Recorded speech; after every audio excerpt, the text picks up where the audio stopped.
Foreign affairs council on foreign relations کا ایک معتبر جریدہ ہے، اور اس میں جو مضامین چھپتے ہیں وہ آ، بڑے زبردست ہوتے ہیں، انٹلیکچولی اکیڈیمیکلی، اور ہم سب اس کو بڑے شوق سے پڑھتے بھی ہیں۔ ابھی آج گزشتہ روز میرے خیال میں ان کا چھوٹا سا ایک ایسے تھا یا کوئی رپورٹ تھی،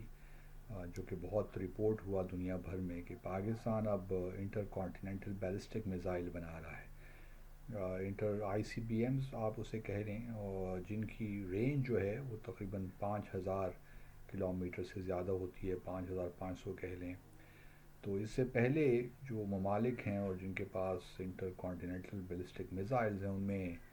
امریکہ ہے، روس ہے، چائنا اور نارتھ کوریا۔ اب پاکستان کو یہ بتایا جا رہا ہے، ہم پروپیگنڈا کیا جا رہا ہے کہ پاکستان یہ بنانے چلا ہے تاکہ امریکہ کے خلاف بھی ڈیٹرنس اسٹیبلش کر سکے، کیونکہ جو کچھ ایران میں ہوا، جس طرح امریکی B-2 بامبرز نے آ کر ایران کی نیوکلیئر فیسیلیٹیز کو تباہ کیا، تو اس کے بعد ضرورت ہے کہ پاکستان اپنا ڈیٹرنس امریکہ کی جانب بھی بڑھائے، تاکہ اگر امریکہ کوئی ایسی مستقبل میں کوئی ایسی بات کرتا ہے تو پھر پاکستان بھی اس کا جواب دے سکے۔ اور کیونکہ ہماری نیوکلیئر فیسیلیٹیز اس طرح تو انڈر گراؤنڈ میں اس طرح ڈیپتھ میں نہیں ہے، بریڈ نہیں ہے جس طرح ایران کی فردوں میں خاص طور پہ تھی۔ تو ایک خطرہ ہمیں ماضی میں بھی رہا ہے، 1990 کی دہائی میں بھی یہ سلسلہ چل رہا تھا، بلکہ ہاں جی، کہ پاکستان کی اسرائیل اور بھارت میں ایک گٹھ جوڑ تھا کہ پاکستان کی نیوکلیئر فیسیلیٹیز کو نشانہ بنایا جائے، لیکن وہ ہو نہیں سکا، اور ہمارا ڈیٹرنس الحمدللہ ویسا ہے کہ اس میں ہم نے اسرائیل کو بھی اور بھارت کو بھی بالکل واضح پیغامات اس وقت بھی دیے اور اب بھی دیتے رہتے ہیں۔ ہمارے پاس جو اس وقت میزائل ہے لانگسٹ رینج کا، وہ آپ کہہ سکتے ہیں شاہین ہی ہے، اور اس کی تقریباً رینج ہے 2700 کلومیٹر۔ تو ہم اس کانٹیکس میں اگر آپ دیکھیے تو ہم بھارت کی تقریباً تمام ایریا کور کر لیتے ہیں، اور نہیں بھی کر لیتے تو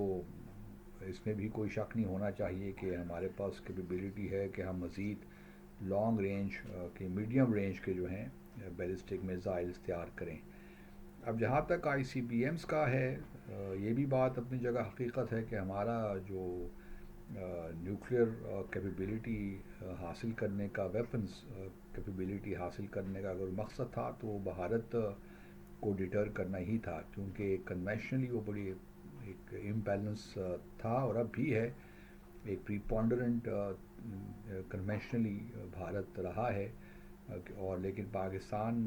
کے پاس وہ وسائل نہیں تھے۔ تو ہمارا خیال یہی تھا 74 کے بعد، جب بھارت نے 1974 میں پہلا نیوکلیئر ٹیسٹ کیا، جس کو اس نے پیسفل نیوکلیئر ٹیسٹ کر کہا، اسماعیلک بدھا کا نام دیا، تو اس کے بعد ہمارے خطرات، جو دفاعی ہمارے خدشات تھے یا خطرات تھے، وہ اور بڑھ گئے۔ کنوینشنلی بھی ہم اس زمانے میں جو ہے امبیلنس تھا، مشرقی پاکستان کا واقعہ نیا نیا ہوا تھا، تو پھر ہمارے پاس اور کوئی چارہ نہیں تھا کہ ہم بھی نیوکلیئر ویپنز کیپیبلٹی حاصل کریں، جو کہ ہم نے پھر کی۔ اب جو یہ نیا شوشہ چھوڑا گیا ہے، یہ اب اس کی کوئی حقیقت تو ہونی نہیں چاہیے، لیکن اگر کیونکہ ہمارا جو پروگرام ہے پورا نیوکلیئر ویپنز پروگرام، اس میں امریکہ کہیں فکر نہیں ہوتا،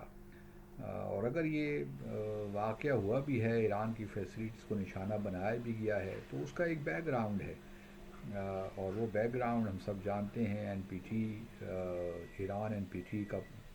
پارٹی ہے، پاکستان نے تو کبھی این پی ٹی کو سائن نہیں کیا، اور نہ ہی ہم نے کوئی اپنی انٹرنیشنل آبلیگیشنز کو کبھی بریچ کیا ہے۔ اور پھر بھارت کو، امریکہ کو یہ بھی معلوم ہے کہ اگر ہماری فیسیلیٹیز کو نشانہ بنایا گیا تو ہمارے لیے تو جو راستہ ہے وہ یہی ہے کہ ہم امریکہ کو اگر نشانہ نہیں بنا سکتے تو ہم بھارت کو بنا لیں گے، یا اسرائیل کو فار دیٹ میٹر۔ تو ہمارے لیے تو امریکہ آئی سی بی ایمز لینا تو شاید میرا نہیں خیال کہ ہمارے لیے کوئی ضرورت ہے اس کی، سچی بات تو یہ ہے، اور نہ ہمیں چاہیے۔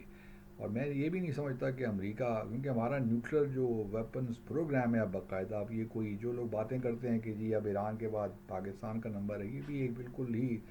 نہ جانے کس دنیا میں ہمارے لوگ رہتے ہیں. پاکستان کا نیوکلیر پروگرام جو ہے اب وہ ایران جیسا نہیں ہے کہ کچھ نیوکلیر فیسلٹیز کو برباد تباہ کر دیا تو وہ سارا ختم ہو گیا. ہم تو اب بہت آگے نکل گئے ہیں، تو ہمیں اس قسم کی باتیں کرنی بھی نہیں چاہیے. آئی ڈو ناٹ نو ہمارے اینالسٹ کیوں اس قسم کی باتیں کرتے رہتے ہیں. ہمارا پروگرام ماشاء اللہ بڑا ڈیولپڈ ہے، سیف ہے،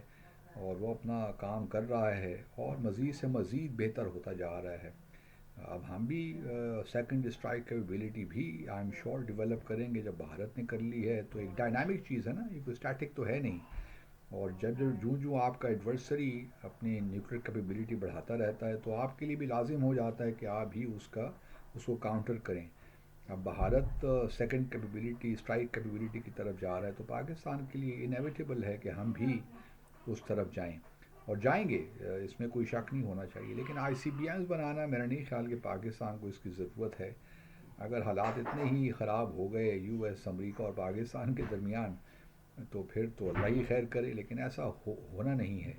اس وقت چونکہ پاکستان اور امریکہ، پریزیڈنٹ ٹرمپ خاص طور پہ پاکستان کو جو ہے اپنے اس کو اپریشیٹ کر رہے ہیں، تو یہ چیزیں ہضم نہیں ہو رہی کچھ لوگوں سے. تو وہ پاکستان اور امریکہ کے درمیان جو ہے، یا پریزیڈنٹ ٹرمپ کو پاکستان سے متنفر کرنا چاہتے ہیں، اور جو ہے ایسے ایشوز لانا چاہتے ہیں جن کی کوئی حقیقت نہیں ہے. اور میں سمجھتا ہوں کہ ہمیں بہرحال اس کو I do not know officially ہم اس کو ڈینائی کریں گے کیا کریں گے، لیکن ہمیں اپنی جو پوزیشن ہے اس کو ری آئٹریٹ کرنا چاہیے کہ ہمارا پورا پروگرام ڈیفینسو پرپزز کے لیے ہے، اور ہمارے کوئی اوفینسو ڈیزائن کسی کے ملک کے بھی خلاف نہیں ہے. لیکن اگر ہماری سوورنٹی، ٹیریٹوریل انٹیگریٹی پہ کوئی حرف آیا تو we will use our full force. تو یہ بنیادی چیز ہے. اب فارن افیئرس کی جو کہانی ہے، میں جو میری تھوڑی بہت معلومات ہیں، یا جو میرا تھوڑا اپنا تجربہ ہے گورنمنٹ سروس کا بحیثیت ایک سفارتکار کے، تو میں سمجھتا ہوں کہ اس خبر میں کوئی حقیقت نہیں ہے. یہ اب بھارت اس کو اچھالے گا، کچھ اور ویسٹرن دنیا جو پاکستان کے ڈیٹریکٹرز ہیں وہ بھی اس کو اچھالیں گے. لیکن ثابت خیر کیا کریں گے، ہم نے جو کچھ کرنا ہے سو ہم کریں گے تاکہ ہماری کسی ملک کو بھی ہمارے خلاف یا ہمارے نیوکلیر پروگرام کے خلاف ضرورت نہ ہو کہ وہ اس کو اٹیک کرے. It is as simple as that. Bharat اپنی کوششیں کرتا رہے گا، لیکن میں سمجھتا ہوں کہ ہمارا جو پروگرام ہے وہ صحیح نہج پہ ہے، صحیح ٹریجیکٹری پہ ہے، اور اس کو اب کوئی نقصان نہیں پہنچا سکتا.